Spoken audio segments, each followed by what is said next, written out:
இன்னொரு வசனம் லூக்கா சுவிசேஷம் 23:26. லூக்கா 23:26. அவர்கள் இயேசுவை கொண்டு போகிற போது நாட்டிலிருந்து வருகிற சிரேனே ஊரானாகிய சீமோன் என்கிற ஒருவனை பிடித்து சிலுவையை அவர் பின்னே சுமந்து கொண்டு வரும்படி அதை அவன் மேல் வைத்தார்கள்.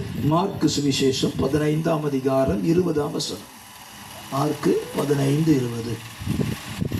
அவரை பரியாசம் பண்ணின பின்பு சிவப்பான அங்கியை கலற்றி அவருடைய வஸ்திரங்களை அவருக்கு உடுத்தி அவரை சிலுவையில் அறையும்படி வெளியே கொண்டு போனார்கள்.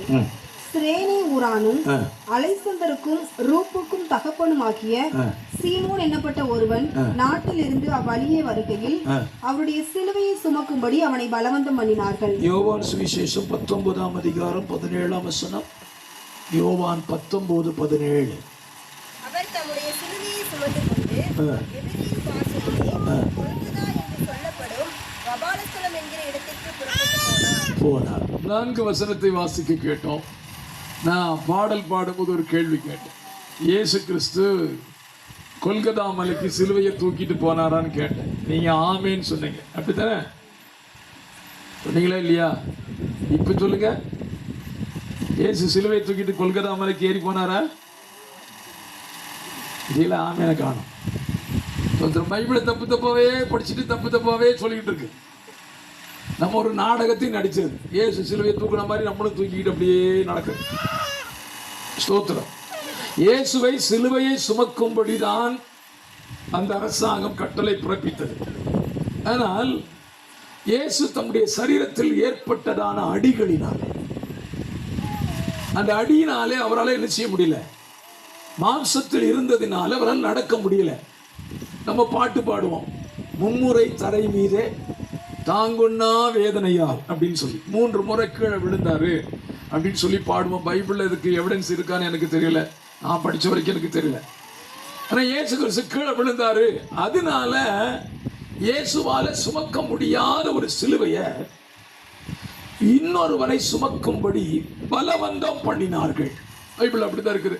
ஆனா யோவான் மட்டும் அதுல கொஞ்சம் விதிவித விலக்கா எழுதியிருக்கிறார். இயேசு சுமந்தார் என்று எழுதியிருக்கிறார். இதை வச்சுட்டு தான் நம்ம என்ன செஞ்சிருந்தோம், இயேசு சுமந்தார்னு சொல்லியிருந்தோம். ஆனா லூக்கா தான் ரொம்ப தெளிவா எழுதுகிறான்.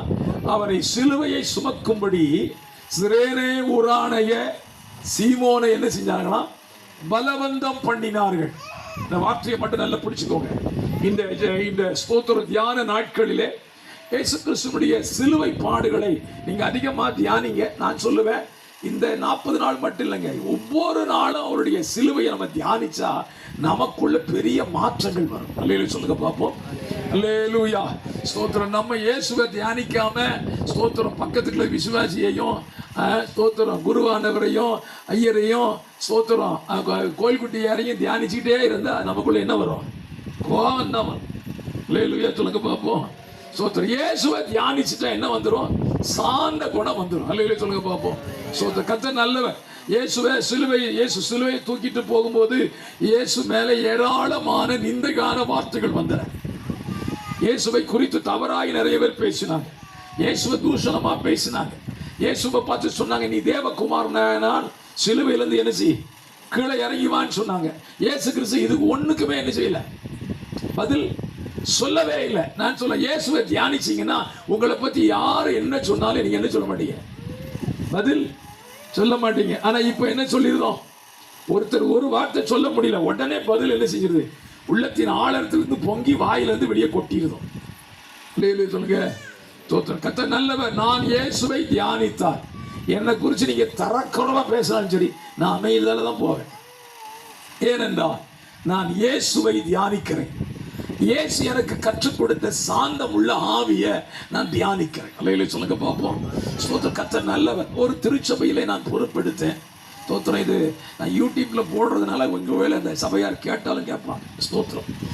அந்த சபை பொறுப்பை எடுத்த பொழுது அந்த மொத்த சபையும் ஒரு கொஞ்சம் குடும்பங்களை தவிர எனக்கு விரோதமாய் பயங்கர கோஷம்.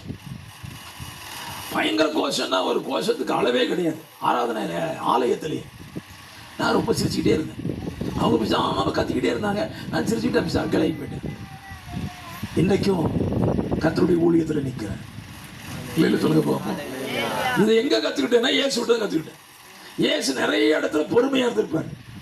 இயேசுவை பார்க்க விரும்பின ஒரு ராஜா பூமியில் இருந்தான் இயேசுவின் நாட்கள்ல. அந்த ராஜா பேர் என்ன?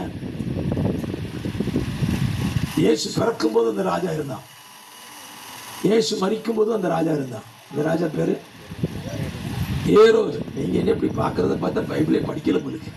தோத்திரம். இயேசு பிறக்கும் போது ராஜா இருந்தான், ஏரோது ராஜா. அவனுக்கு என்ன ஆசை? எனக்கு போட்டியா ஒரு ராஜா பிறந்துட்டாரா, அவரை கொல்லணும்னு நினைச்சான். அவனால என்ன செய்ய முடியல, கொல்ல முடியல. அதனால இயேசுவை எப்படியாவது பார்க்கணும் துடிச்சுக்கிட்டு இருந்தான். இயேசுவை என்னன்னு தெரியல, 33 ஆண்டுகள் அந்த ஊர்ல அந்த பட்டணத்துல தான் வாழ்ந்தார். ஒரு தடவை கூட யாரும் பார்க்கல, ஏரோதுவை பார்க்கவே இல்லை. ஆனா கடைசி தருணம் பிலாத்து இயேசுவை யார்கிட்ட அனுப்பி வச்சுட்டான்? ஏரோதுட்டு அனுப்பி வச்சுட்டான். இவனுக்கு ரொம்ப சந்தோஷம். சின்ன வயசுல கொல்ல நினைச்சவரை உயிரோட பார்க்கறான். இப்போ அது எப்படி பார்க்கறான்? கொல்லப்பட போகிறவராய் பார்க்கிறான். என் கையில நீ சாகல, இப்ப யார் கையில சாக போற? பிலாத்து கையில சாக போறடா அப்படின்னு நினைச்சிட்டு இயேசுவை பார்த்த உடனே உள்ளத்துல அடக்கி வச்சிருந்த அத்தனை கேள்வியும் அள்ளி விட்டான் இயேசுட்ட. பைபிள்ல சொல்லப்பட்டிருக்கிறது, இயேசு அவனுக்கு பிரதி உத்தரம் ஒன்றும் சொல்லவில்லை. அமைதியை சொல்லுங்க பார்ப்போம். தோத்திரம். ஏரோது கேட்ட கேள்விக்கு ஒரு கேள்வி கூட இயேசு பதில் சொல்லல. ஏன் சொல்லல தெரியுமா? இந்த ஏரோதுவை பத்தி இயேசு ஒரு வார்த்தை சொல்லியிருந்தார், பைபிள்ல இருக்குது. தெரிஞ்சவங்க சொல்லுங்க பார்ப்போம். இந்த ஏரோதுவை பத்தி இயேசு ஊழியம் செய்கிற நாட்கள்ல இந்த ஏரோதுக்கு ஒரு பேர் சொன்னார். கண்டிப்பா எங்களுக்கு தெரியாது பாஸ்டர், நீங்களே சொல்லுங்க. அப்படித்தானே? வெரி குட், கர்த்தர் நல்லவர். தோத்திரம். போய் அந்த நரிக்கு சொல்லுங்க. யார? ஏரோதுவை பார்த்து என்ன சொன்னாரு? நரிக்கு சொல்லுங்க. இப்ப நான் கேட்கிறேன், இயேசு கிறிஸ்து ஏன் ஏரோதுட்ட பதில் சொல்லல தெரியுமா? ஏரோது யாரு? அது நரி. மிருகத்திட்ட போய் அவனா பேசுவானா? அதனாலதான் ஆண்டவர் பார்த்தாரு, நரிட்ட பேச அவனுக்கு விருப்பம் இல்லை, நீ மிருகத்திட்ட பேச எனக்கு விருப்பம் இல்லைன்னு வாய முடிட்டார். அல்லையில சொல்லுங்க பார்ப்போம். பல நேரங்கள்ல சிலர்கிட்ட பேசாம இருக்கிறது அவங்க யாரா இருப்பாங்க? சொல்லுங்க, பக்கத்துல பார்த்து சொல்லுங்க. நீ மிருகமா இருந்தா அவன்கிட்ட பேசவே மாட்டேன், மனுஷனா மாறு. ஆமேனா? அல்லையிலேயே சொல்லவே மாட்டேங்க. இயேசு நல்லவர். தோத்திரம். மனுஷன் தான் மனுஷன் பேச முடியும், மிருகம் பார்த்து அப்படி பேச. அதனால இயேசு கிறிஸ்து ஏரோதுக்கு பதில் சொல்லவே இல்லை. ஏரோது மிகவும் ஆச்சரியப்பட்டான், அவர் பேசலன்னு சொன்ன உடனே. சரிதானா? சோத்திரம். கர்த்தர் நல்லவர். இயேசு கிறிஸ்து இப்படி தன்னுடைய திவ்ய சுபாவத்தை அந்த நாட்களில் அவர் வெளிப்படுத்தினார். ஆண்டவருக்கு மகிமை உண்டாகட்டும். இப்ப என் விஷயத்துக்கு நான் வர்றேன். இயேசுவின் சிலுவையை சுமக்கும்படி சிரேனே ஊரானாகிய சீமோனை என்ன செஞ்சாங்கன்னா பலவந்தம் பண்ணினார்கள் அப்படின்னு இருக்குது. இவன் எங்க இருந்து வாரான் அப்படின்னா, அவன் எங்கேயோ ஒரு ஊருக்கு போயிட்டு என்ன செய்யறான்? பைபிள் அப்படி இருக்கு, நாட்டிலிருந்து வருகிற சிரேனே ஊரானாகிய சீமோனை கண்டு. இப்ப எனக்கு அந்த வசனத்தை கொஞ்சம் படிக்க ஆசையா இருக்குது. அவனை சிலுவையை சுமக்கும்படி பலவந்தம் பண்ணினார்கள் அப்படின்னா என்ன நடந்திருக்கும்? முதல் விசை அவனை பார்த்து சொல்லியிருப்பாங்க, சீமோனே சிலுவையை என்ன செய், கொஞ்சம் தூக்கிட்டு வான்னு சொல்லியிருப்பாங்க. அவன் என்ன சொல்லியிருப்பான்? முடியாதுன்னு சொல்லியிருப்பான். இந்த பலவந்தம் அப்படிங்கிற வார்த்தை என்ன அர்த்தம் அப்படின்னா, அவன் விரும்பாத ஒன்றை செய்யும்படி சொல்லுகிறதான் பலவந்தம். ஆமெனா? ஸ்தோத்திரம். கர்த்தர் நல்லவர். அப்ப அவன் சிரேனே ஊரான் இந்த சிலுவையை சுமக்க அவன் விருப்பப்படலை. அவன் விரும்பாத ஒன்றை செய்யும்படி அவனை பலவந்தம் பண்ணினார்கள். நான் சொல்லுவேன், ஏன் சிரேனே ஊரானாகிய சீமோன் இயேசு கிறிஸ்துவின் சிலுவையை சுமக்க விரும்பல? இயேசு கிறிஸ்து ஒரு தடவை தன்னிடத்துல வந்ததான மக்களுக்கு சொன்னார், ஒருவன் என்னை பின்பற்றி வர விரும்பினால் தன்னைத்தான் வெறுத்து தன் சிலுவை எடுத்துக்கொண்டு என்னை பின்பற்ற கடவன் சொன்னார். சோத்திரம். அந்த இடத்துல சொன்ன வார்த்தையை கவனிச்சீங்கன்னா, ஏன் சிலுவையை தூக்குன்னு சொல்லல இயேசு. உனக்கு கொடுக்கப்பட்ட சிலுவையை எடுத்துட்டு என் பின்னால வான்னு சொன்னார். சரிதானா? அப்ப இயேசு ஏற்கனவே ஒரு சிலுவை யாருக்கு கொடுத்துட்டாரு? இந்த சிரேனே ஊரானாகிய சீமோன் கையிற்கு கொடுத்து விட்டார். இப்ப சீமோனுக்கு என்ன பிரச்சனை? ஏன் சிலுவையை சுமக்கிறதே எனக்கு பெரிய பாடா இருக்குது. இப்ப நான் இயேசுநாதர் சிலுவையை தூக்க என்னால முடியாது, ஒரு காரணம். ரெண்டாவது, இயேசு கிறிஸ்துவின் சிலுவையை சுமக்கக்கூடிய தகுதி என்கிட்ட கிடையாது. சொல்லுங்க பார்ப்போம். நிறைய பேர் இயேசு கிறிஸ்து சிலுவையை சுமக்க நானும் சுமக்கிறேன்பாங்க. ஒரு நாள் நீங்க சுமக்க முடியாது. இயேசு சிறந்திருந்த சிலுவையை நீங்க சுமக்கிறதுன்ற ஒரு நிமிஷம், ஒரு செகண்ட் கூட சுமக்க முடியாது. ஏன் அப்படின்னா அந்த சிலுவையில இந்த உலகத்தில் பிறக்க போகிற அத்தனை பேருடைய பாவமும் சுமக்கும்படி தான் அந்த சிலுவை கொடுக்கப்படுகிறது. அந்த சிலுவை மரத்துக்கு இன்னொரு பேர் இருக்குது, அது சாபமான ஒரு சிலுவை மரம். ஆகவே ஆசீர்வாதம் இல்லாத ஒரு பகுதியை என் வாழ்க்கையில நான் ஏற்றுக்கொள்ளணும்னு சொன்னா நான் அதை ஒத்துக்கொள்ளவே மாட்டேன். நான் எதைத்தான் விரும்புகிறேன்? ஆசீர்வாதத்தை தான் விரும்புகிறேன். நல்ல சொல்லுங்க பார்ப்போம். கர்த்தர் நல்லவர். சரி, விஷயத்துக்கு வருவோம். பலவந்தம் பண்ணப்படுகிறதான ஒரு காரியத்தை உங்களோடு கூட பேச விரும்புகிறேன். மத்தேயு சுவிசேஷம் 11ஆம் அதிகாரம் 12ஆம் வசனத்தை வாசிக்கலாம். மத்தேயு 11:12. யோவான் ஸ்நானன் காலம் முதல் இதுவரைக்கும் பரலோக ராஜ்யம் பலவந்தம் பண்ணப்படுகிறது. பரலோக ராஜ்யம் பலவந்தம் பண்ணப்படுகிறது. பலவந்தம் பண்ணுகிறவர்கள் அதை பிடித்துக் கொள்ளுவார்கள். நான் இப்படி சொல்லுவேன், பலவந்தம் பண்ணப்படும் பரலோக ராஜ்யம், பலவந்தம் பண்ணுகிறவர்கள் சுதந்தரித்துக் கொள்ளுகிறார்கள். அல்லேலூயா சொல்லுங்க பார்ப்போம். ஸ்தோத்திரம். இன்னைக்கு இந்த மாலை நேரத்தில் என்னுடைய வார்த்தையை கேட்கிற உங்களை பார்த்து சொல்லுவேன், பரலோக ராஜ்யம் என்ன செய்யப்படுகிறது? பலவந்தம் பண்ணப்படுகிறது, கட்டாயப்படுத்தப்படுகிறது. கட்டாயமாய் நீ பலவந்தமாய் பரலோக ராஜ்யத்தை ஏற்றுக்கொள்ள வேண்டும் என்று இந்த வேதம் சொல்லுகிறது. ஆனால் வேத புத்தகத்தில் இன்னொரு வசனத்தை நான் சொல்ல விரும்புகிறேன். அதே நான் முதலாவது சொன்ன வசனத்தை திரும்ப சொல்லுகிறேன். ஒருவன் என்னை பின்பற்றி விரும்பினால் அப்படிதான் இயேசு சொன்னார். ஆனா இங்க யோவானுடைய மத்தேயு ஆக்கியோன் எழுதுகிறான், பரலோக ராஜ்யம் என்ன செய்யப்படுகிறது? ஃபோர்ஸ் பண்ணப்படுகிறது, கட்டாயப்படுத்தப்படுகிறது. ஆனா இயேசு சொல்லும்போது விரும்பினா வா அப்படின்னாரு. விரும்பினா வா, விரும்பலைன்னா போ அப்படின்ட்டார். ஸோ எது சரி பாஸ்டர்? விரும்பினா வர்றது நல்லதா, இல்லை விரும்பாம போயிடலாம், எனக்கு விருப்பம் இல்லை நான் வரலன்னு சொல்லி விட்டுடலாமா அப்படின்னு கேட்டீங்கன்னா நான் சொல்ல, நீங்க விரும்பினா வரலாம், விரும்பாட்ட போகலாம். ஆனா நம்முடைய இயேசு கிறிஸ்துவின் இருதயம் நீ விரும்பணும்னு சொல்லி அவர் விரும்புகிறார். கரமுயர்த்தி சொல்லுவோமா? நீ விரும்பணுங்கிறது அவருடைய விருப்பம். அதனாலதான் அவர் மேல என்ன செய்யறாரு? கட்டாயத்தினால் இந்த வார்த்தையை சொல்லுகிறார். ஸ்தோத்திரம். ஏன் ஆண்டவர் என் மேல அப்படி விருப்பத்தை வைக்கிறாரு? ஏன் நான் பரலோக ராஜ்யத்துக்குள்ள வரணும்னு நினைக்கிறாரு? ஏன் நான் நரகத்துக்கு போக கூடாதுன்னு நினைக்கிறாரு அப்படின்னு கேட்டீங்கன்னா, ஏசப்பா எங்க இருந்து வந்தாரு? நம்முடைய ரட்சகர் எங்க இருந்து வந்தார்? நீங்க முன்னால உட்கார்ந்திருக்கீங்க, நீங்க பதில் சொல்லுங்க. ஏசு எங்க இருந்து வந்தாரு? கண்டிப்பா பாஸ் இஸ்ரவேல்ல இருந்து வரல. எங்க இருந்து வந்தாரு? ஏன் பாஸ்டர் எங்களையே கேள்வி கேட்க? எத்தனை பேருக்கு கூட்டத்தில் உட்காந்துருங்க. சரி, நீங்க சொல்லுங்க, பின்னாலே என் சகோதரர் சொல்லுங்க, ஏசு எங்கிருந்து வந்தாருயா? சத்தமா சொல்லுங்க, கோயில்கிட்டே சொல்லுங்க. பெத்லகேம். Very good. சொன்னவங்களுக்கு ஒரு அல்லேலூயா சொல்லுங்க. கண்டிப்பா ஏசு கிறிஸ்து பெத்லகேம்ல வந்தாரு. வேற அப்பவுமே புரிஞ்சு உடனே தப்பா சொல்லிட்டீங்க அர்த்தம். ஏசு பெத்லகேம்ல வரலங்க. இயேசு கிறிஸ்து வந்த இடம் பரலோகத்திலிருந்து பூமிக்கு வந்தார். ஆமேனா? அவர் நம்மளை போல பூமியில இருந்து பிறக்கலைங்க. நமக்கு பூமியில பிறந்த விலாசம் இருக்கும். தோத்திரம். நமக்கு ரேஷன் கார்டு, ஓட்டர் ஐடி எல்லாம் கொடுப்பாங்க. இயேசு கிறிஸ்து என்ன கிடையாது? ரேஷன் கார்டு கிடையாது, பெர்த் சர்டிஃபிகேட் கிடையாது, ஓட்டர் ஐடி கிடையாது, ஒன்றும் கிடையாது. ஏன்னா அவர் வந்ததே பரத்திலிருந்து வந்தவர். ஆமேனா? தோத்திரம். பரலோகத்தில் இருந்து வந்ததினால அவர் என்ன எப்படி விரும்புகிறாரு? நான் பரத்திலிருந்து வந்ததினால என்னை ஏற்றுக்கொள்கிறவன் எங்க வரணும்? பரலோகத்துக்கு வரணும்னு விரும்புகிறார். அல்லேலூயா சொல்லுங்க பார்ப்போம். அப்ப ஆசை தப்பா இல்லையா? தப்பா சரியா? சரிதானே? வந்தவர் பரலோகத்திலிருந்து வந்தாரு. அதனால அவர் எங்க விரும்புகிறார்? என்னை நம்புகிறவன் பரலோகத்துக்கு வரணும்னு சொல்லி விரும்பி சொல்லுகிறாரு. கட்டாயமா சொல்றேன், எங்க வா, பரலோகத்துக்கு வந்ததுன்னு சொல்றாரு. ஸ்தோத்திரம். மனுஷருடைய வாழ்க்கையில இன்னைக்கு பரலோகத்துக்கு செல்வதற்கு அவர் பல விதங்களிலே யோசிக்கிறார். நான் சொல்வேன், எந்த மதத்தை சார்ந்தவளா இருந்தாலும் சரி, அவர்கள் இதை சொல்லுகிறார்கள். தெய்வத்தை, இயேசுவை ஏற்றுக்கொள்ளாதவன் சொல்லுவான், மோட்சம் இருக்கு சார், இன்னொன்னு நரகம் இருக்குன்னு சொல்லுவான். சொல்றாங்களா இல்லையா?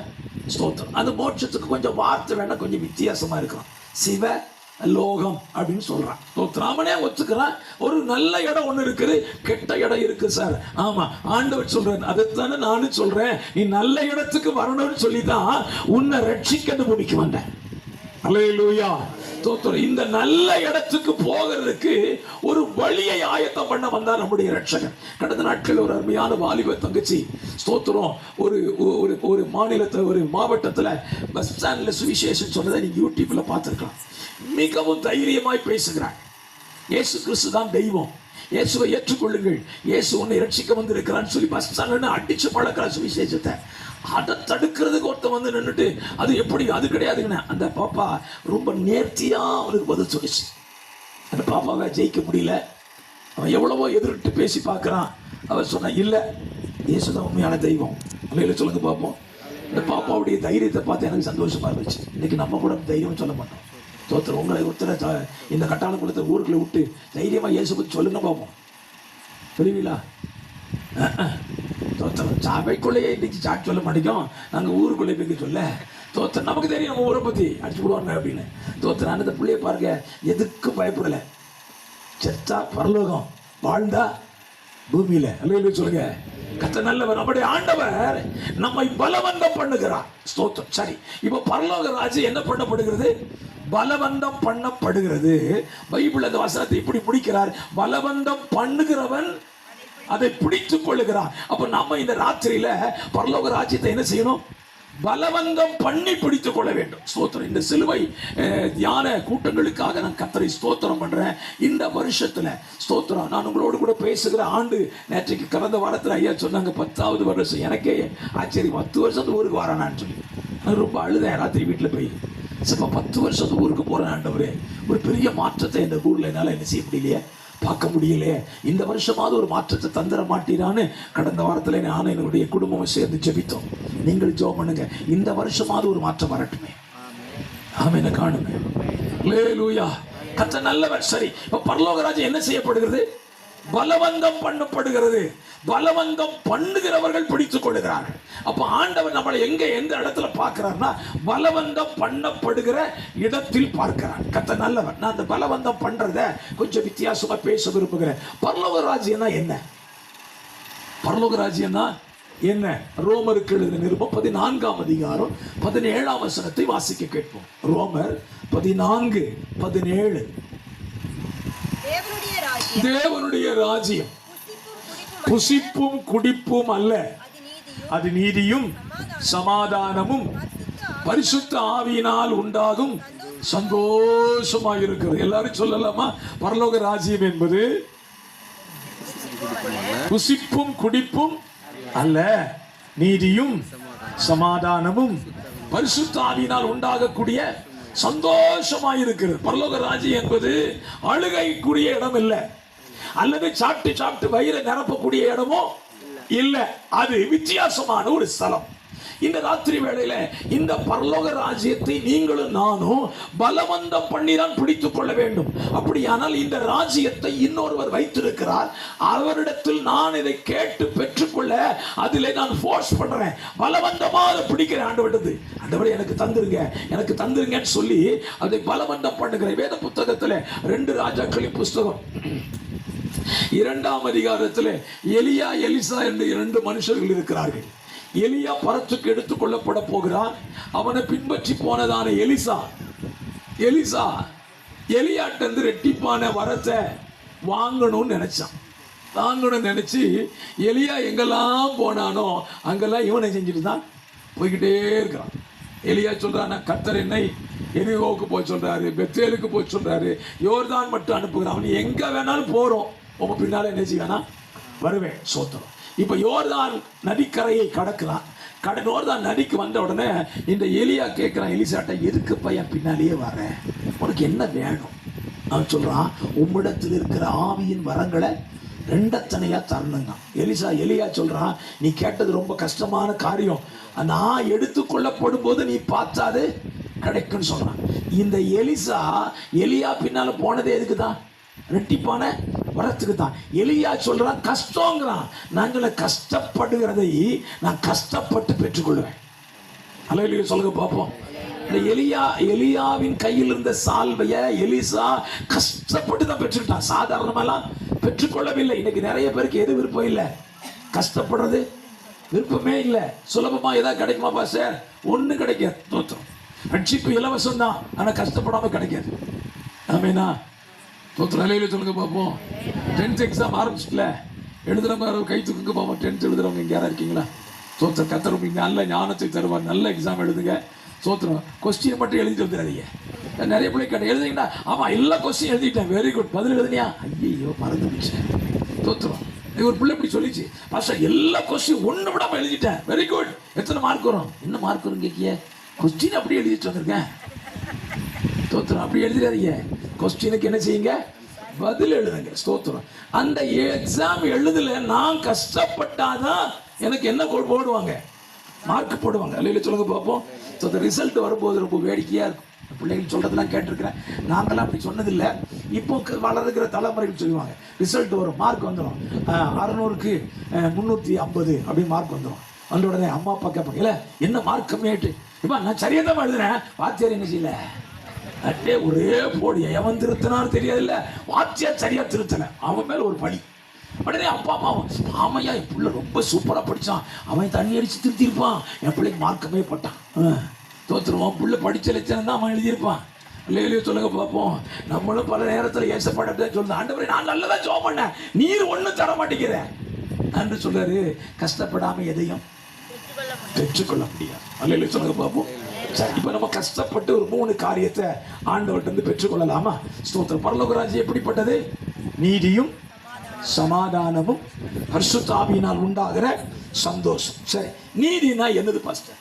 எது நீதி?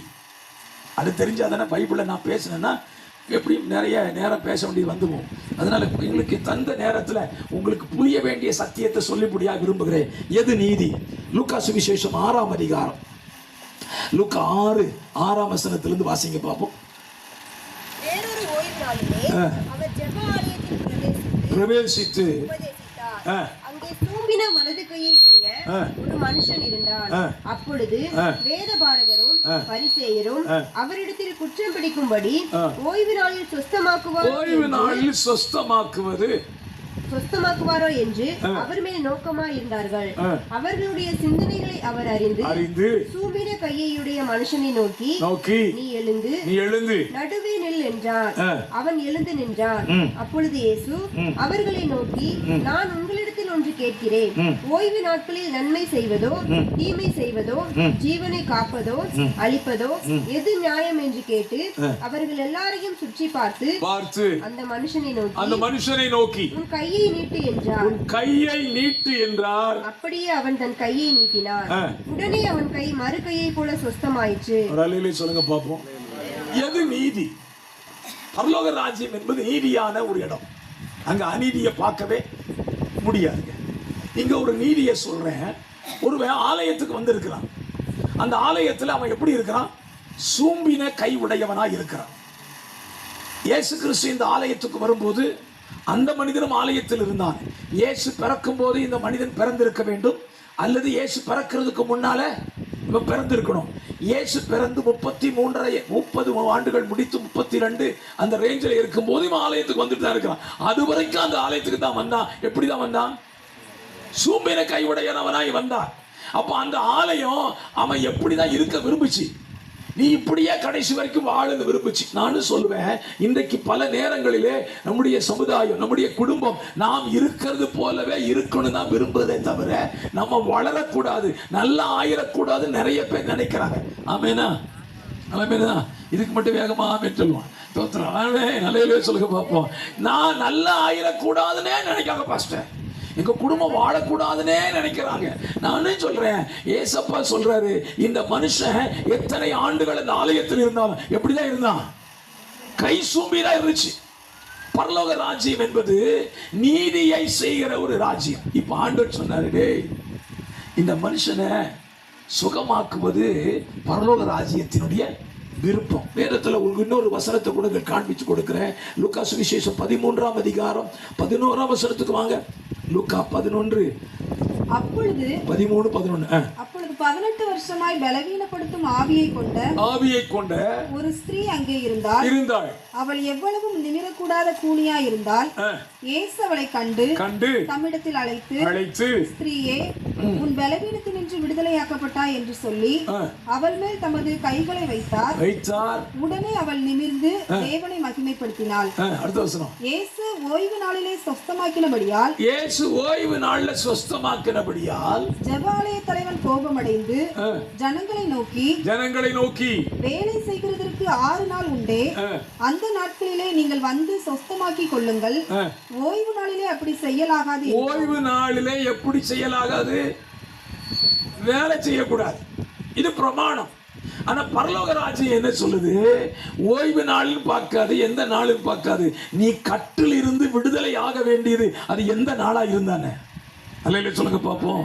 ஸ்தோத்திரம். ஆண்டவருடைய பார்வை பரலோக ராஜ்யம் என்பது நியாயத்தை பேசிக் கொண்டிருப்பதல்ல, நீதியான ஒரு காரியத்தை சொல்றாரு. சாத்தான் இவளை 18 ஆண்டு என்ன செஞ்சிருக்கிறான்? கட்டி வச்சிருக்கிறானே. 18 வருஷமா இந்த அம்மாவின் நிலைமை என்ன? கூனியே வாழ்ந்து விட்டாள், பூமியை பார்த்தே வாழ்ந்துட்டா. ஒரு நாள் கூட அவன் நிமிர முடியல. இவளை இப்படியே இந்த சபை என்ன செஞ்சிருக்கிற?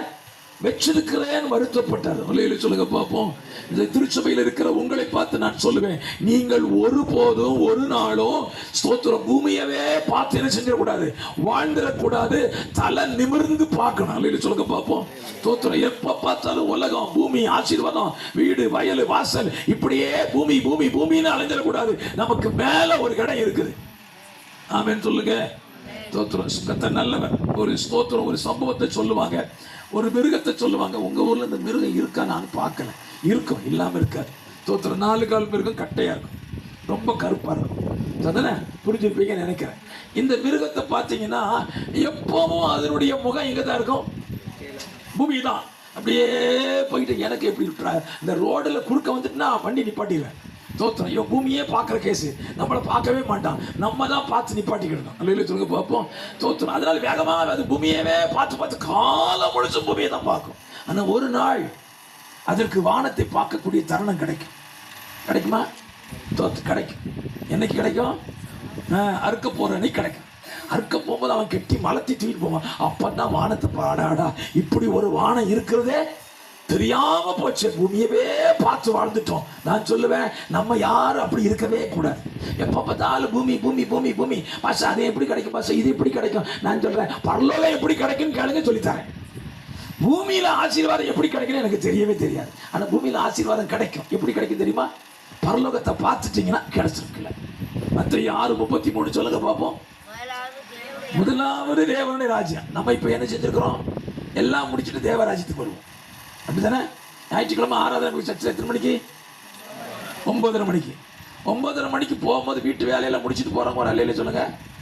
கறி வாங்கி குழம்பு வச்சு சோறு வச்சு கூட்டு பொரியெல்லாம் வச்சுட்டு தானே போகிறோம் சர்ச்சுக்கு. ஆமாண்ணா இல்லையா? இல்லை சிஸ்டம் மட்டும் இல்லைங்க. அங்கே ஆமாங்க. ஒருத்தர் இல்லைங்க, அங்கே ஒருத்தர் ஆமாங்க. ஏக மொத்தத்துக்கு பாதி டிக்கெட் எப்படி தான் இருக்கும்? செஞ்சு முடிச்சு தான் வரும் ஃபஸ்ட்டு. ஏன்னா போன உடனே பசிக்கும். அது ஐயர் அன்னைக்கு வேண்டிய பிரசங்கத்தை நீட்டிட்டாருன்னா அதுவும் போச்சு. பசி ஓர என் பிள்ளைங்க அழும் பார்த்தீங்களா? ஆமாம், நானும் தான் சொல்லுறேனே. நம்ம தேடுறதெல்லாம் முதல்ல எதை தான்? சட்டி பானையை தான். இதை தேடி முடிச்சுட்டு தான் ஏசுநாதர் கோயில். அது ஒரு கோயில் குட்டியாரு. இப்போ தானே முதல் பிள்ளை அடிச்சிருக்காரு, இந்த 2வது பிள்ளை அடிக்கட்டுமே, 3 அடிக்கட்டுமே, போவ சௌரியமா. நம்ம கேட்கறது என்னது? பாஸ்டர், பூமியில் ஆசீர்வாதமாக இருப்பது எப்படி? முதல்ல தேவனை தேடு, தேவ ராஜ்யத்தை தேடு. முதல்ல தேவனையும் தேவ ராஜ்யத்தையும் தேடுனீங்கன்னா இது எல்லாம் சொல்லுங்க பார்ப்போம். நான் பைபிள்லையே சார்ந்து சொல்லுறேன். இன்னைக்கு அப்படிலாம் இல்லை. இன்னைக்கு நம்முடைய உலகம் மாறிச்சு. அது திரும்ப மாறணும்னு நான் நினைக்கிறேன். ஸ்தோத்திரம். பின்னால வரக்கூடியது எது? ஸ்ரீதனம். அப்படிதானே? பொண்ணு முன்னால போனா நீங்க இப்படி இல்லையே, ஸ்ரீதரம் முன்னால் போடுமோ, நம்ம தானே மாத்திட்டோம். அந்த காலத்தில் அப்படிதாங்க. பொண்ணு முன்னால போகும், பின்னால ஸ்ரீதனம் போகும். ஏசப்பாவும் சொல்றாரு, டே நீ முன்னால வாடா, இதெல்லாம் என்ன செய்யும்? நம்ம பின்னால வர்றதுதான் முதல்ல முன்னால. மாஸ்டர் அது இருக்கா? நம்ம அதில் வச்சுட்டீங்களா? வச்சுட்டோம். பொண்ணு அது வந்தா வருது போகுது. கட்டில் ஏத்து, பீரோ ஏத்து, வச்சுட்டியா? பிரிட்ஜ் ஏறிட்டா பாரு, அது போகும்போது ஏற்றிட்டு போவோம். இது போய் சேர்றத பார்த்தா பிள்ளையே வீட்டுக்கு போவா. அல்லையில சொல்லுங்க. கிறிஸ்தவம் ஏன் இன்னைக்கு ஆசீர்வதிக்கப்படாமல் இருக்கு தெரியுமா? பல ஆண்டுகள் ஆகியும் சர்ச்சுக்கு வந்தும் ஜெபம் பண்ணியும் பைபிளை வாசியும் நம்ம ஏன் ஆசீர்வதிக்கப்படலை? நம்ம தேடுறதெல்லாம் பூமி தான். பூமி பூமி பூமி பூமி பூமி தோத்திரம். என்னத்தை தான் பூமி தேடினாலும் சரி நமக்கு எவ்வளவுதான் தருவாங்க. இது அவசரம் பாஸ்டர். 6க்கு 3 தான் தருவாங்க. அது கூட இரவெல்லாம் வாங்கணும், ஓச்சிலையும் கிடையாது. 6க்கு 3 கிடைக்கிறதுக்கு பெரும்பாடு இருக்குது. எதுக்கு இந்த பூமி? தோத்திரம். ஆண்டவர் சொன்னாரு, எப்பா என்ன முதல்ல நீ தேடு, உனக்கு 6க்கு 3 இல்லை, நான் வைத்திருக்கிற இடம் மகா பெரிய இடம். அல்லேலூயா சொல்லுங்க பார்ப்போம். கர்த்தர் நல்லவர். அப்ப இயேசு கிறிஸ்துவுடைய வாழ்க்கையில நாம ஆலயத்துக்கு வந்தா நம்ம விடுதலையா இருக்கணும் என்பதை ஆண்டவர் விரும்பி சொல்கிறார். அட பாவி, அவ 18 வருஷமா சாத்தான் கையில கட்டப்பட்டிருந்தாலே அவளை விடுதலையாக்க வேண்டாமா? நீ ஓய்வு நாளை பத்தி பேசுற? அப்படியானால் ஓய்வு நாளிலே வேலை செய்யலாம். என்ன வேலை செய்யலாம்? பிசாசினால் கட்டப்பட்டிருப்பாய், ஆனால் உன் கட்டுகளை அறுக்கிறது நீதியான வாழ்க்கை. அல்லேலூயா. சோத்த கர்த்தர் நல்லவர். நம்ம ஏன் பிசாசினால் கட்டப்பட்டு இருக்கணும்? நம்ம ஏன் பிசாசுக்கு அடிமையா இருக்கணும்? அவனுக்கு சொல்லுங்க, இயேசுவின் நாமத்தினால இந்த ராத்திரியே நான் பிசாசின் கட்டிலிருந்து என்ன செய்கிறேன்? விடுதலை ஆகிறேன். ஏனென்றால் நான் நம்புகிறவர் பரலோக ராஜ்யத்துக்குரியவர். பரலோக ராஜ்யம் என்ன சுதந்திரமா வச்சிருக்கவே தவிர என்னை கட்டி போட்டிருக்கவே செய்யாது. அல்லேலூயா சொல்லுங்க பார்ப்போம். ஆமென். அடுத்த வாரம் ஸ்தோத்திரம் உங்களுக்கு கர்த்தர் சுத்தமான வார்த்தையை பேசுகிறேன். ஒரு காரியத்தை மாத்திரம் சொல்லுகிறேன். மார்க்கு சுவிசேஷம் 11ஆம் அதிகாரத்தில் இயேசு கிறிஸ்து பவனி போக ஆசைப்பட்டார். அப்போ ஒரு வார்த்தையை சொல்லி அனுப்பினார், நீங்க ஊருக்கு போங்க. அந்த ஊருக்கு போகும்போது இருவழி சந்தியிலே கட்டப்பட்டிருக்கிற ஒரு கழுதையை காண்பீங்க. இயேசு கிறிஸ்து கழுதையை எதுக்கு தேவ அவுத்தாரு? அது கட்டப்பட்டிருந்ததை அவர் விரும்பல. பக்கத்துல இருந்து பார்த்து சொல்லுங்க, நீங்களும் நானும் கட்டப்பட்டிருப்பதை இயேசு விரும்பல. என்ன கட்டு? பாவ கட்டு, சாப கட்டு, வியாதியின் கட்டு, பிசாசின் கட்டுகளில இருப்பதை கர்த்தர் விரும்பல. நம்ம சுதந்திரமா விடுதலையா இருக்கணும்னு சொல்லி பரலோகம் விரும்புகிறது. அல்லேலூயா சொல்லுங்க பாப்போம். அல்லேலூயா. கர்த்தர் நல்லவர். ஸ்தோத்திரம். லூக்கா சுவிசேஷம் 14ஆம் அதிகாரத்துல 1 முதல் 5 வரை உள்ள வசனங்களை வாசிச்சீங்கன்னா அங்கேயும் இதே மாதிரி ஒரு மனுஷன் இருக்கான். அவன் வியாதி என்ன வியாதினா நீர்க்கோவை வியாதி. உடம்பு முழுசும் நீர் போட்டு பெருசா ஊங்கி ஊதி போச்சு. அவனையும் இயேசு சுகமாக்கும்படி சொல்கிறார். இந்த மனுஷனை சுகமாக்குவது என்னுடைய ராஜ்யத்தின் வேலை. அல்லேலூயா. அல்லேலூயா. கர்த்தர் இந்த ராத்திரி வேளையில உங்களை பார்த்து சொல்லுகிறார், நீ பரலோக ராஜ்யம் பலவந்தம் பண்ணப்படுகிறது. அந்த பரலோக ராஜ்யம் உன்னை பார்த்து சொல்லுது, நீதியான ஒரு வாழ்க்கையை உனக்கு சொல்லித்தரேன். நீ கட்டப்பட்டிருக்காதே, நீ கட்டுகளிலிருந்து வெளிவருவதற்காக கர்த்தர் உன்னை அழைக்கிறார். ஆமெனா. ஸ்தோத்திரம். இந்த ஜெபத்தை முடிக்கும் போது உங்களுக்காக ஜெபிக்க விரும்புகிறேன். நீங்க எந்த கட்டளை இருந்தாலும் சரி, பாவத்தினாலோ சாபத்தினாலோ பிசாசினாலோ கட்டப்பட்டிருந்தால் இயேசு கிறிஸ்து உங்களை விடுதலையாக்க உண்மை உள்ளவராக இருக்கிறார். அல்லேலூயா. ஸ்தோத்திரம். கர்த்தர் நல்லவர். 2வது சொன்னேன், பரலோக ராஜ்யம் என்பது நீதியும் சமாதானம் உள்ள ராஜ்யம். அல்லேலூயா சொல்லுங்க பார்ப்போம். சமாதானமா இருக்கிறேன் என்று சொல்லுகிறவங்க மாத்திரம் அல்லேலூயா சொல்லுங்க. உண்மையா சொல்லுங்க, நான் சமாதானமா இருக்கேன். நமக்கு பேர் என்ன? தேவ பிள்ளைகள். நமக்கு என்ன இல்லை? சமாதானம். வெளியே பார்த்தா சமாதானம் இருக்கிற மாதிரி தெரியுது. தோத்துறோம், ஆனா என்ன இல்லை? சமாதானம் இல்லை பாஸ்டர். ஆண்டவர் சொன்னாரு, பரலோக ராஜ்யம் எப்படிப்பட்டது? சமாதானமான ராஜ்யம். வாசிக்கலாம். யோவான் சுவிசேஷம் 20ஆம் அதிகாரம். யோவான் 20:19 வாசிங்க. 20:19, 20:26 2 வசனம். வாரத்தின் முதல் நாளாகிய அன்றைய தினம் சாயங்கால வேளையிலே சீஷர்கள் கூடியிருந்த இடத்தில் யூதர்களுக்கு பயந்ததினால் கதவுகள் பூட்டி இருக்கையில் இயேசு வந்து நடுவே நின்று உங்களுக்கு சமாதானம் என்றார். இயேசு அந்த சீஷர்கள் மத்தியில் சொன்ன வார்த்தை என்ன? உங்களுக்கு சமாதானம். 20:26 வாசிங்க. மறுபடியும் 8 நாளைக்கு பின்பு அவருடைய சீஷர்கள் வீட்டுக்குள்ளே இருந்தார்கள். தோமாவும் அவர்களுடனே கூட இருந்தான். கதவுகள் பூட்டி இருக்கையில் அப்பொழுது இயேசு வந்து நடுவே நின்று உங்களுக்கு சமாதானம் என்றார். இந்த 2 பகுதியை நீங்க வாசிச்சீங்கன்னா, இயேசு கிறிஸ்து சீஷர்கள் இருக்கிற இடத்துல வந்து அவங்களுக்கு சொன்ன வார்த்தை என்ன? சமாதானம் அப்படின்னார். அப்படின்னா என்ன இல்லை? அங்க அவங்கள்ட்ட சமாதானம் இல்லை. இந்த சீஷர்களுடைய நிலைமை பார்த்தீங்கன்னா, இயேசு கிறிஸ்து தாம் உயிரோடு இருக்கும்போதே சொல்லிட்டாரு, நான் சிலுவையில் மரிப்பேன், 3ஆவது நாள் என்ன செய்வேன்? உயிரோடு எழும்புவேன்னு சொல்லிட்டாரு. சொல்லியும் இவங்க என்ன செய்யலை? நம்பலை. சரி, அதுக்கு பிறகு மரியாளுக்கு தரிசனமாகி சொல்லிட்டாரு, நான் உயிரோடு எழுப்பிட்டேன், பிதாவிட்ட போகிறேன், போய் சகோதரருக்கு சொல்லுன்னு சொல்லி அனுப்பிட்டாரு. அப்பமும் இவங்க நம்பலை. இப்போ அவங்க ஒரு வீட்டுக்குள்ள கதவை பூட்டிட்டு உள்ள உட்கார்ந்துருக்காங்க. அதுக்கு என்ன ரீசனை பாருங்க. முதல் பகுதி சொல்லுகிறது, யூதர்களுக்கு பயந்ததினால் கதவை பூட்டிட்டு உள்ள உட்கார்ந்துருக்கிறான். யூதர்களுக்கு என்ன பயம் இவங்களுக்கு? மத்தேயு சுவிசேஷம் 28ஆம் அதிகாரம் கடைசி பகுதி வாசிச்சீங்கன்னா, இயேசு உயிர் தெழுந்ததுனால போர் சேவகர்களுக்கு பணத்தை கொடுத்து சொல்றாங்க, இயேசுவை அவங்க சீசர் என்ன செஞ்சுட்டாங்க, களவா எடுத்துட்டு போயிட்டாங்க அப்படின்னு சொல்லி பணத்தை கொடுத்து சொல்ல வச்சுட்டான். இப்போ இவங்க வெளியே போனா ரோம சேவர்கள் இவர்களை பிடித்து என்ன செஞ்சு போடுவான், அடிச்சு போடுவான். ஒன்று. ரெண்டாவது, பிடிச்சி ஜெயிலில் தூக்கி போட்டுருவான். நீ இயேசுவை கடத்திட்டு போயிட்ட, அதனால ஜெயிலில் கடன் உள்ள தூக்கி போட்டுருவான். இந்த ரெண்டுக்கும் பயந்து வீட்டுக்குள்ள கதவை போட்டு என்ன செஞ்சிருக்காங்க, உள்ள உட்கார்ந்து இருக்கிறான். இயேசு அவர்கள் நிலைமையை அறிந்து சொன்னாரு, உங்களுக்கு சொல்லுங்க பார்ப்போம். மனிதனை குறித்த பயம். வெளியே போனா என்னை யார் சொல்லிடுவாங்களோ, உறவுகள் ஏதாவது என்னை சொல்லிவிடுமோ, என்னுடைய குடும்பத்தார் ஏதாவது பேசி விடுவார்களோ என்கிற மனித பயத்தால் இந்த ராத்திரி வேளையில வார்த்தையை கேட்டுக் கொண்டிருப்பீர்களா? உங்களை பார்த்து தான் நான் சொல்லுவேன், உனக்கு சமாதானத்தை இயேசு தருகிறார். சொல்லுங்க பார்ப்போம். அப்படின்னா நான் எப்படி நம்புகிறத? இயேசு கிறிஸ்து என்னை சந்திக்கும் பொழுது என்னுடைய வாழ்க்கையில் இருக்கிற மனித பயத்தை வெளியே தள்ளுகிறார். ஆமெனா? தோத்துறோம். மனுஷனை குறித்து என்ன செய்யக்கூடாது, பயப்பட கூடாது. பயப்படவே மாட்டேன்னு சொல்றோம் இல்லையே? சொல்லுங்க. எதுக்குமே நாங்கள் அல்லையிலே சொல்ல மாட்டோம் பாஸ்டர். அது பெந்த கோஸ்தே மார்க்கத்துக்கு சொல்ல வேண்டியது இங்க சொல்லிட்டு இருக்கீங்க. மனுஷனை குறித்து பயப்படவே கூடாது. ஏன் அப்படின்னா பைபிள்ல இயேசுவை சொல்லியிருக்கிறாரு, அவனால ஒரு முழத்தை குறைக்க முடியாது. தலைமுடிய படிக்கலையோ, கருப்பாக்கவும் வெள்ளையாக்கவும் யார் சொன்ன பாஸ்டர்? விஐபி போடுங்க.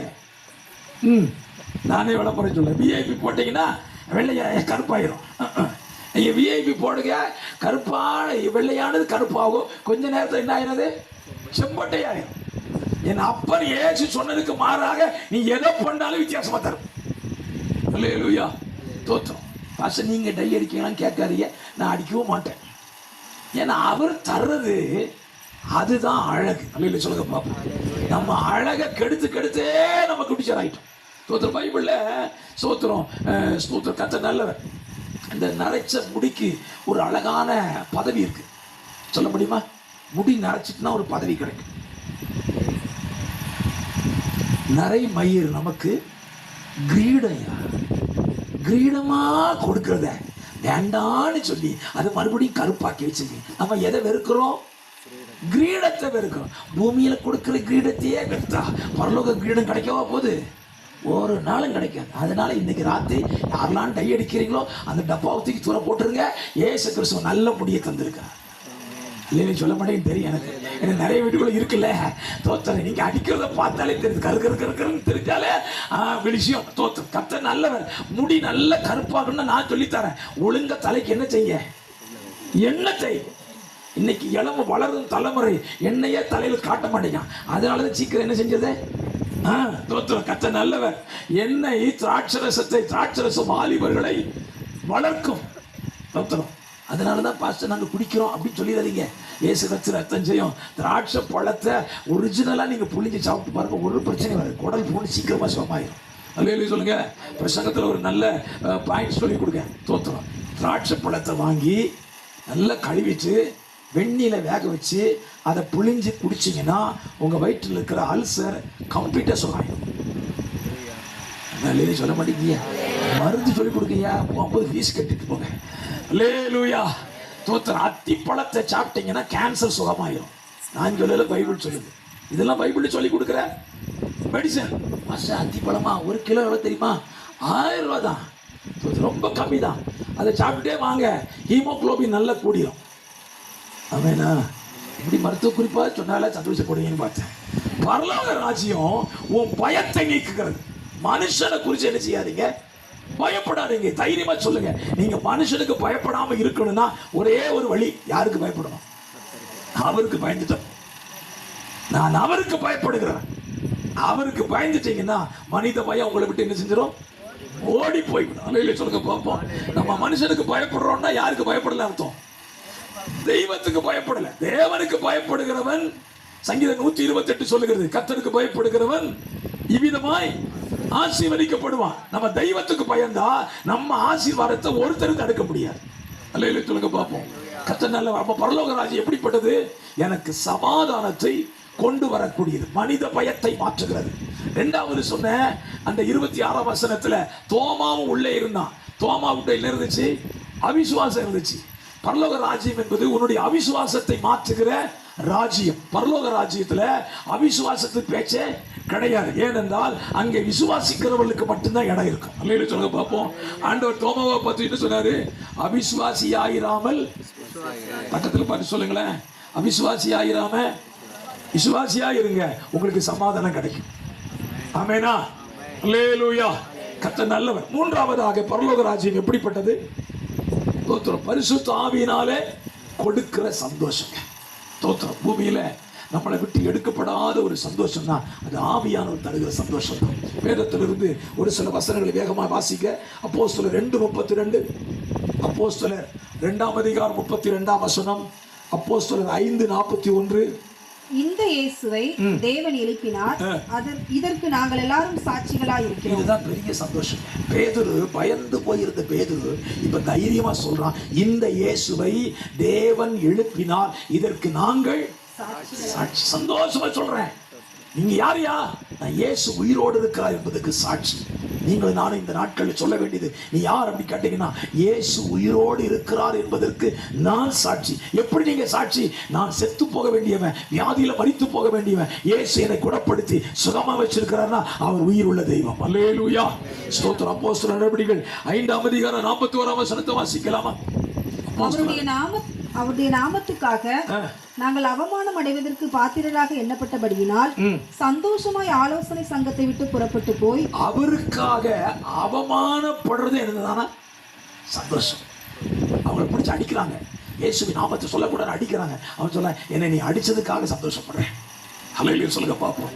ஏனென்றால் எனக்கு தேவ நாமத்துக்காக அவமானப்பட்டதற்காக சந்தோஷமா போறேன். வெளியே போய் மறுபடியும் இயேசுதான் தெய்வம் சொன்னாங்க. ஆமென். அப்போஸ்தலர் நடபடிகளின் புஸ்தகம், அப்போஸ்தலர் 8ஆம் அதிகாரம் 9ஆம் வசனத்தை வாசிங்க. அப்போஸ்தலர் 8. சீமோன் என்று பெயர் கொண்ட ஒரு மனுஷன் அந்த பட்டணத்திலே மாயவித்தைக்காரனாய் இருந்து தன்னை ஒரு பெரியவன் என்று சொல்லி சமாரியா நாட்டு ஜனங்களை பிரமிக்க பண்ணி கொண்டிருந்தான். தேவனுடைய பெரிதான சக்தி இவன்தான் என்று எண்ணி சிறியோர் பெரியோர் யாவரும் அவனுக்கு செவி கொடுத்து வந்தார்கள். அவன் அநேக காலமாய் தன்னுடைய மாய வித்தைகளினாலே அவர்களை பிரமிக்க பண்ணினதினால் அவனை மதித்து வந்தார்கள். தேவனுடைய ராஜ்யத்துக்கும் இயேசு கிறிஸ்துவினுடைய நாமத்துக்கும் ஏற்றவைகளை குறித்து பிலிப்பு பிரசங்கித்ததை அவர்கள் விசுவாசித்த போது புருஷரும் ஸ்திரீகளும் ஞானஸ்நானம் பெற்றார்கள். அப்பொழுது சீமோனும் விசுவாசித்து ஞானஸ்நானம் பெற்று பிலிப்பை பற்றி கொண்டு அவனால் நடந்த அடையாளங்களையும் பெரிய அற்புதங்களையும் கண்டு பிரமித்தான். சமாரியர் தேவ வசனத்தை ஏற்றுக்கொண்டதை எருசலேமில் உள்ள அப்போஸ்தலர்கள் கேள்விப்பட்டு பேதுருவையும் யோவானையும் அவர்களிடத்திற்கு அனுப்பினார்கள். இவர்கள் வந்த பொழுது அவர்களில் ஒருவனும் பரிசுத்தாவியை பெறாமல். அதுக்கு முன்னால வசனம் இருக்கு பாருங்க. சமாரியாவிலே மிகுந்த சந்தோஷம் உண்டாயிற்று வசனம் இருக்கா? 8ஆம் அதிகாரத்துல 9ஆம் வசனம் தானே? 8ஆம் வசனம் வாசிங்க. அந்த பட்டணத்திலே மிகுந்த சந்தோஷம் உண்டாயிற்று. பரலோக ராஜ்யம் என்பது நமக்கு சந்தோஷத்தை கொடுக்கிற ராஜ்யம். அல்லேலூயா சொல்லுங்க பார்ப்போம். இந்த பட்டணத்துக்கு எப்படி சந்தோஷம் வந்துச்சு? வசனத்தை கேட்டாங்க, சந்தோஷம் வந்துச்சு. அல்லேலூயா சொல்லுங்க பார்ப்போம். அப்போஸ்தலர் 8:39 கந்தாகே என்பவளுக்கு மந்திரியாய் இருந்தவன் ஞானஸ்நானம் பெற்று கரையேறுகிறான். ஞானஸ்நானம் கொடுத்த பாஸ்டராகிய பிலிப்புவை காணோம். அவனை காணாததினால அதிக சந்தோஷத்தோட தன் வீட்டுக்கு திரும்பி போனான். அல்லேலூயா. இந்த ராத்திரி சொல்லுகிறேன், தேவன் கொடுக்கிற அந்த பரலோக ராஜ்யம் என்பது எனக்கு சந்தோஷத்தை கொடுக்கிறது. ஸ்தோத்திரம். எது இருக்குதோ இல்லையோ எனக்குள்ள சந்தோஷத்தை கர்த்தர் கொடுக்கிறார். ஆமென். பரலோக ராஜ்யம் என்ன செய்யப்படுகிறது? பலவந்தம் பண்ணப்படுகிறது. இந்த கடைசி நாட்களில பரலோக ராஜ்யத்தை நீங்க எப்படியாவது பெற்றுக்கொள்ள வேண்டும் என்பதற்காகத்தான் ஆண்டவராகிய இயேசு கிறிஸ்து தன்னுடைய சிலுவையை தன்னால் சுமக்க முடியாத நிலையில ஒரு சிரேனே ஊரானாகிய சீமோனை சுமக்கும்படி பலவந்தம் பண்ணினார்கள். சிலுவை கொல்கதா மலை மேல இயேசுவோடு கூட அவனும் சிலுவையை சுமந்து கொண்டுதான் நடந்து போனான். என்னை கேட்கிற கர்த்தருடைய பிள்ளைகளை, இந்த ராத்திரி வேளையில தயவாய் பட்சமாய் சொல்லுவேன், இயேசுவினிடத்தில் நீங்க வந்து சேர வேண்டுமானால் பலவந்தம் பண்ணி பரலோக ராஜ்யத்தை என்ன செய்யுங்க? பிடித்துக் கொள்ளுங்கள். பலவந்தம் பண்ணுங்க. ஸ்தோத்திரம். எனக்கு அது வேணும், கண்டிப்பா நான் பெற்றுக்கொள்ளணும், எனக்கு நீதியான வாழ்க்கை வேணும், சமாதானமான வாழ்க்கை வேணும், சந்தோஷமான வாழ்க்கை வேணும்னு சொல்லி நீங்க பலவந்தம் பண்ணுனா அதை பெற்றுக்கொள்ளலாம். மத்தேயு 11:12 வாசித்து ஜெபிக்கலாம். மத்தேயு 11:12 யோவான் ஸ்நானன் காலம் முதல் இதுவரைக்கும் நல்லா புரிஞ்சுக்க. அந்த வசனத்தை எப்படி படிங்க? யோவான் ஸ்நானகன் காலம் முதல் இதுவரைக்கும் அப்படின்னு என்ன அர்த்தம்? இன்னைக்கும். நாளைக்கு இந்த வசனத்தை படிச்சா நாளை வரைக்கும். ஒவ்வொரு நாளும் என்ன செய்யப்படுகிறது? பரலோக ராஜ்யம் பலவந்தம் பண்ணப்படுகிறது. இயேசு கிறிஸ்து பூமியில சபையை எடுத்துக்கொள்ள வருகிற வரைக்கும் இந்த ராஜ்யம் பலவந்தம் பண்ணப்பட்டு தான் ஆகும். ஏயா இயேசு கிறிஸ்துவை ஏற்றுக்கொண்ட பிள்ளைகள் இப்படி கூட்டம் நடத்துறீங்க, இப்படி சுவிசேஷம் சொல்றீங்கன்னு கேட்டீங்கன்னா, நான் பெற்றுக்கொண்ட அந்த ராஜ்யத்தை நீங்களும் பெறணுங்கிறதுக்காக தான் பலவந்தம் பண்ணி சொல்லுகிறோம். இயேசுவை ஏற்றுக்கொள்ளுங்கள், இயேசு உனக்கு விடுதலை தருவார், இயேசு உனக்கு சமாதானம் தருவார், இயேசு ஒரு பாவத்தில் இருந்து சாபத்தில் இருந்து பிசாசின் பிடியில் இருந்து இயேசு உன்னை விடுதலையாக்க வல்லவராய் இருக்கிறார். அப்படியே நம்ம எல்லாரும் எழுப்பி நிற்கலாமா? எல்லாரும் எழுப்பி நிற்போம் இந்த ராத்திரி வேளையில. ஸ்தோத்திரம். ஒருவேளை நீங்க இன்னும் கட்டப்பட்ட நிலையிலே இருப்பீர்களானால், வியாதியினாலோ பலவீனத்தினாலோ பிசாசினாலோ கட்டப்பட்டிருப்பீர்களானால், இந்த ராத்திரி இயேசு கிறிஸ்து என்கிற நாமத்தின் நிமித்தம் சொல்லுகிறேன், நீ விடுதலை ஆவது தேவ சித்தம், நீ விடுவிக்கப்பட வேண்டியது தேவ சித்தம். நீ 18 ஆண்டுகள் பல வருடங்கள் கூனிய குறுகிய பிசாசின் போராட்டத்தில் இருப்பது தேவ சித்தம் அல்ல. நீ ஆலயத்துக்கு வரலாம், ஆண்டவரை ஆராதிக்கலாம், காணிக்கை கொடுக்கலாம், எல்லாம் செய்யலாம். ஆனால் நீ கட்டப்பட்டிருப்பதை தேவன் விரும்பல. பரலோக ராஜ்யம் என்பது விடுதலையின் ராஜ்யம். இந்த ராத்திரி வேளையிலே என்னுடைய சத்தத்தை கேட்டுக் கொண்டிருக்கிற நீங்கள் யாராயிருந்தாலும் சரி, இயேசு உன்னை விடுதலையாக்க உண்மை உள்ளவராக இருக்கிறார். இயேசு உன்னை விடுதலையாக்க உண்மை உள்ளவராக இருக்கிறார். உன்னுடைய விடுதலைக்காக நீ விரும்பினால், இந்த ராத்திரி ஒரு வார்த்தையை திரும்ப சொல்லுகிறேன், நீ விரும்பினால் உன் விடுதலையை இயேசு விரும்புகிறார். உன் விடுதலையை தடுக்க ஒருவரும் முடியாது. இந்த ராத்திரி வேளையில பரலோக ராஜ்யத்தை பலவந்தம் பண்ணி கொண்டிருக்கிறவர் சொல்லுகிறார், நீ பலவந்தமாய் இந்த ராஜ்யத்தை பிடித்துக் கொள்வாயானால் உன்னை நான் விடுவிக்க உண்மையாயிருக்கிறேன், உன்னை விடுவிக்க நான் உண்மையாயிருக்கிறேன். வேளையில என்னுடைய விடுதலைக்காக ஜெபம் பண்ணுவீர்களா என்று கேட்பீர்களா? அப்படியே இருந்த இடத்துல உங்க கையை உயர்த்துங்க.